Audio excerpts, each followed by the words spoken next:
Hi all, earnest അക്കാഡമിയുടെ മറ്റൊരു വീഡിയോയിലേക്ക് സ്വാഗതം.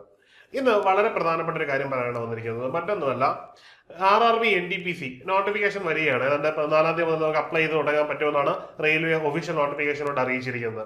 അതനുസരിച്ച് ഗ്രാജുവേറ്റ് ലെവലിലുള്ളവർക്ക് മാത്രം, അതായത് ഡിഗ്രി ഉള്ളവർക്ക് മാത്രം, ബിരുദം അതിന് മുകളിലോട്ട് മാത്രം വിദ്യാഭ്യാസ യോഗ്യത ഉള്ളവർക്ക് മാത്രം അപേക്ഷിക്കാൻ പറ്റുന്ന തസ്തികകൾ ഏതാണ്? അതായത് മുഴുവൻ തസ്തികകളിലും ബിരുദധാരികൾക്ക് അപേക്ഷിക്കാൻ പറ്റും. പക്ഷേ നമ്മളിവിടെ മനസ്സിലാക്കേണ്ടത്, ബിരുദമുണ്ടെങ്കിൽ മാത്രമേ ഈ തസ്തികൾക്ക് അപേക്ഷിക്കാൻ പറ്റൂ. ബാക്കിയുള്ള തസ്തികകൾക്ക് അപേക്ഷിക്കുവാൻ എന്ത് പറ്റില്ല? +2കാർക്കേ പറ്റുകയുള്ളൂ. നമുക്ക് ഈ ഒരു മേഖലയിൽ ഒരു കൺഫ്യൂഷൻ ഉണ്ട്. ആ ഒരു കൺഫ്യൂഷൻ ഇല്ലാതാക്കാനാണ് നോക്കുന്നത്. അതായത് ബിരുദധാരികൾക്ക് മാത്രം അപേക്ഷിക്കാൻ പറ്റുന്ന തസ്തികകൾ, അതായത് RRBയിലെ മുഴുവൻ തസ്തികയിലും ബിരുദധാരികൾക്ക് അപേക്ഷിക്കാം. എന്നാൽ ബിരുദം ഉള്ളവർക്ക് മാത്രം അപേക്ഷിക്കാൻ പറ്റുന്ന തസ്തികകൾ ഓരോന്നായിട്ട് നമുക്ക് നോക്കാം. പ്രധാനമായിട്ടും 5 എണ്ണമാണ് ഇപ്പോൾ നോട്ടീസ് വഴി RRB അറിയിച്ചിരിക്കുന്നത്. ഇനിയും നോട്ടിഫിക്കേഷൻ വരുമ്പോൾ അത് എന്തെങ്കിലും മാറ്റം ഉണ്ടാകുമോ എന്നറിയില്ല. ഓക്കെ, നമുക്ക് ഓരോന്നായിട്ട് നോക്കാം.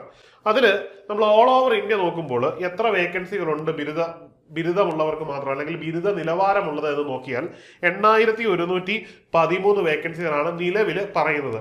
റെയിൽവേ ആയതുകൊണ്ട് തന്നെ ചിലപ്പോൾ നോട്ടിഫിക്കേഷനും എക്സാമിനടുത്തൊക്കെ ആകുമ്പോൾ, അല്ലെങ്കിൽ നമ്മുടെ ആപ്ലിക്കേഷൻ ക്ലോസ് ഒക്കെ ആകുമ്പോൾ ചിലപ്പോൾ എന്ത് പറ്റും, ഈ ഒരു നമ്പർ കൂടിയിരിക്കാം. നിലവിൽ അങ്ങനെ മാറ്റങ്ങൾ പലയിടത്തും ഉണ്ടായി. നമ്മുടെ ALPയിൽ വന്നിട്ടുണ്ട്, നമ്മുടെ JEയിൽ വന്നിട്ടുണ്ട്, അസിസ്റ്റന്റിൽ വന്നിട്ടുണ്ട്. അങ്ങനെ പല തസ്തികകളിലും റെയിൽവേ പല രീതിയിലുള്ള അപ്ഡേറ്റ് നടത്തുമ്പോൾ ഈ വേക്കൻസി കുത്തനെ കൂടുന്നത് കണ്ടിട്ടുണ്ട്. അപ്പോൾ നിലവിൽ ഇങ്ങനെയാണ് ഇവർ നോട്ടീസ് ഇറക്കിയിരിക്കുന്നത്.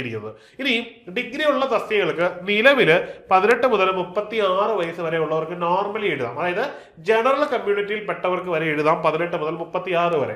സാധാരണഗതിയിൽ തസ്തികയിൽ 33 വയസ്സ് വരെ എഴുതാൻ പറ്റുകയുള്ളൂ. എന്നാൽ ഇത്തവണത്തെ ഒരു പ്രത്യേകത എന്ന് പറഞ്ഞാൽ, കോവിഡിന് ശേഷം റെയിൽവേയിൽ ഈ ഒരു പോസ്റ്റ് വിളിച്ചിട്ടില്ല. അതുകൊണ്ട് തന്നെ ഈ ഗവൺമെന്റ് ഓഫ് ഇന്ത്യയുടെ ഡിസിഷൻ ഉണ്ട്, കോവിഡിന്റെ പശ്ചാത്തലത്തിൽ എല്ലാവർക്കും 3 വർഷത്തെ ഏജ് റിലാക്സേഷൻ കൊടുക്കുമെന്നൊരു കൃത്യമായിട്ടുള്ള റൂളിംഗ് ഉണ്ടായിരുന്നു. അതിന്റെ ഇമ്പാക്ട് പ്രകാരമാണ് ഈ ഒരു അഡ്വാൻറ്റേജ് ഇവിടെ വന്നിരിക്കുന്നത്. മനസ്സിലായല്ലോ?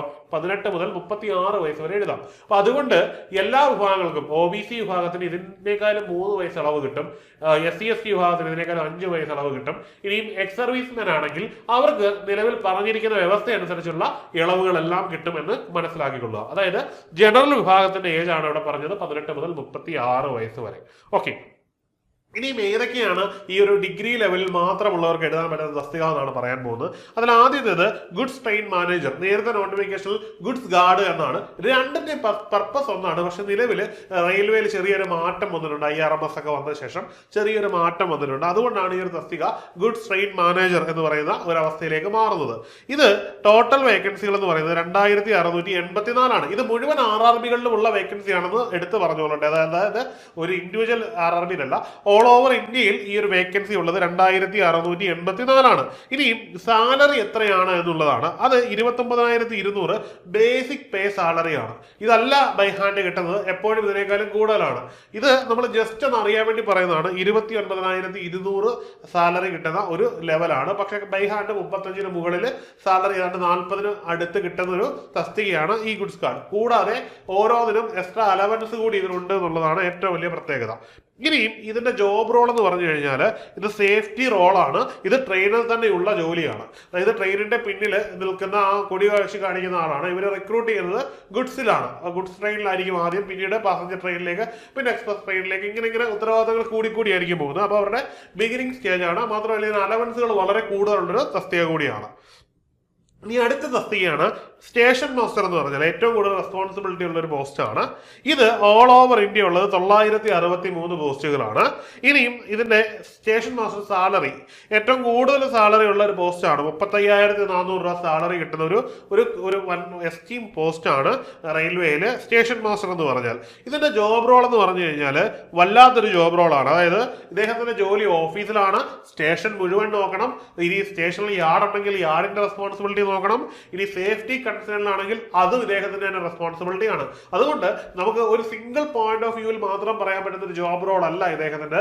മൾട്ടി ടാസ്കിംഗ് ആയിട്ടുള്ള ഒരു റെസ്പോൺസിബിലിറ്റി ഉള്ളൊരു പോസ്റ്റാണ് ഈ സ്റ്റേഷൻ മാസ്റ്ററിന്റെ. ഇനി കൊച്ചു സ്റ്റേഷനുകളിലൊക്കെയാണ് ജോലി ചെയ്യുന്നതെങ്കിൽ അവിടുത്തെ ക്ലർക്കിന്റെ ജോലി വരെ ഇദ്ദേഹം ചെയ്യേണ്ടതായിട്ട് വരും എന്നുള്ളത് വളരെ പ്രധാനപ്പെട്ടതാണ്. അപ്പം റെയിൽവേയിൽ വളരെ പ്രധാനപ്പെട്ട ഒരു തസ്തികയാണ് സ്റ്റേഷൻ മാസ്റ്റർ. ഇതാണ് രണ്ടാമതായിട്ട് ഉള്ള ഇതിലെ തസ്തിക.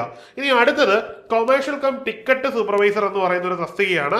ഇത് ഓൾ ഓവർ ഇന്ത്യ ഉള്ള വേക്കൻസി 1737 വേക്കൻസിയാണ് നിലവിലുള്ളത്. ഇതിന്റെയും സാലറി സ്കെയിൽ എന്ന് പറഞ്ഞാൽ 35,400 ഏതാണ്ട് സ്റ്റേഷൻ മാസ്റ്റർക്ക് സമാനമായിട്ടുള്ള ഒരു തസ്തികയാണ്. ഈ ഒരു തസ്തികയുടെ പ്രത്യേകത നേരത്തെ ഉണ്ടായിരുന്ന 2-3 തസ്തികളെ ക്ലബ് ചെയ്ത് ഉണ്ടാക്കിയിരിക്കുന്ന ഒരു തസ്തികയാണ്. കൊമേഴ്ഷ്യൽ അപ്രന്റീസ് അങ്ങനെയൊക്കെയുള്ള പല തസ്തികളെയും ക്ലബ് ചെയ്താണ് ഇങ്ങനെ തസ്തിക റെയിൽവേ സൃഷ്ടിച്ചിരിക്കുന്നത്. അതുകൊണ്ട് തന്നെ ഇതിനകത്ത് മൾട്ടിപ്പിൾ റെസ്പോൺസിബിലിറ്റി ആണ്, ഒരു സിംഗിൾ കൈൻഡ് റെസ്പോൺസിബിലിറ്റി അല്ല. എങ്കിലും നമുക്കതിനെ ഓഫീസ് റെസ്പോൺസിബിലിറ്റി എന്ന് പറയാം. സേഫ്റ്റി സൈഡ് നോക്കേണ്ടതില്ല എന്ന് മാത്രമേ ഉള്ളൂ. ഇവിടെ ഓഫീസ് കൈൻഡ് റെസ്പോൺസിബിലിറ്റി ആണ്. മാത്രമല്ല മൾട്ടി ലെവലിൽ നിങ്ങൾ പോസ്റ്റ് ചെയ്യപ്പെടും എന്നുള്ളത് ഇമ്പോർട്ടന്റ് ആയിട്ടുള്ളൊരു കാര്യമാണ്. അടുത്തത് junior accountant assistant cum typist എന്ന് പറയുന്നതാണ് അടുത്ത തസ്തിക. ഇത് ഓൾ ഓവർ ഇന്ത്യ വരുന്ന 1371 വേക്കൻസികളാണ്. ഇവിടെ സാലറി എന്ന് പറഞ്ഞാൽ 29,200 എന്ന് പറയുന്ന പേ സ്കെയിലിൽ വരുന്ന ബേസിക് സാലറിയാണ്.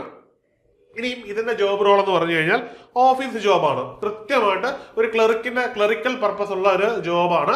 റെയിൽവേയിലെ റെസ്പോൺസിബിലിറ്റി അത് മാത്രമേ ഉള്ളൂ. ഒരു തരത്തിലുള്ള സേഫ്റ്റി റെസ്പോൺസിബിലിറ്റീസും ഇദ്ദേഹം ക്യാരി ഓവർ ചെയ്യുന്നില്ല. ഇനിയും അടുത്ത 5ാമത്തെ തസ്തിക എന്ന് പറഞ്ഞാൽ സീനിയർ ക്ലർക്ക് കം ടൈപ്പിസ്റ്റ് ആണ്. ഇദ്ദേഹത്തിന്റെയും പേ സ്കെയിൽ 29,200 ടോട്ടൽ വേക്കൻസികൾ എന്ന് പറയുന്നത് 725 വേക്കൻസികളാണ്. സാലറി ഓൾറെഡി നമ്മൾ പറഞ്ഞായിരുന്നു 29,200. ജോബ് പ്രൊഫൈൽ വന്നിട്ട് എവിടെയാണ്?